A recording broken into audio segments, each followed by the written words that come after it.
வணக்கம் நண்பர்களே, வாழ்க வளமுடன்.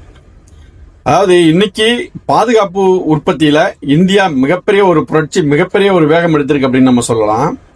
இதற்கு வித்திட்டது யார் அப்படின்னா, இந்தியாவினுடைய முன்னாள் பாதுகாப்பு அமைச்சர் திரு மனோகர் பரிக்கர், கோவா மாநிலத்திலிருந்து தேர்ந்தெடுக்கப்பட்ட மனோகர் பரிக்கர் அவர்கள் தான் இந்த ஒரு புரட்சிக்கு வித்திட்டது அப்படின்னு நம்ம சொல்லலாம்.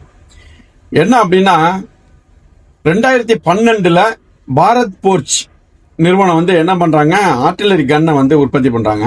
அதை டெஸ்ட்டுக்கு அப்ளை பண்ணி கிட்டத்தட்ட 4 ஆண்டுகள், 2012 அப்ளை பண்ணி 4 ஆண்டுகள் வெயிட் பண்ணி மனோகர் பரிக்கர் அவர்கள் பாதுகாப்புத்துறை அமைச்சராக வந்த பிறகு ஜனவரி 12 2016 தான் இதற்கான அனுமதி கிடைச்சிச்சு. அதுதான் இந்தியாவினுடைய இந்த பாதுகாப்பு தளவாட உற்பத்திக்கு ஒரு புரட்சின்னே சொல்லலாம்.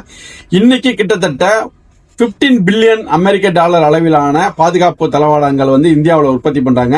இண்டிஜினியஸ் ப்ராடக்ட் அப்படின்னு நம்ம சொல்லலாம். இதனுடைய முழு விவரம் இந்த வீடியோவில் நான் ஷேர் பண்றேன். நம்ம வீடியோ யாரும் சப்ஸ்கிரைப் பண்ணாம பாத்துக்கிட்டு இருந்தீங்கன்னா சப்ஸ்கிரைப் பண்ணி உங்க ஆதரவு கொடுங்க. நன்றி, வணக்கம்.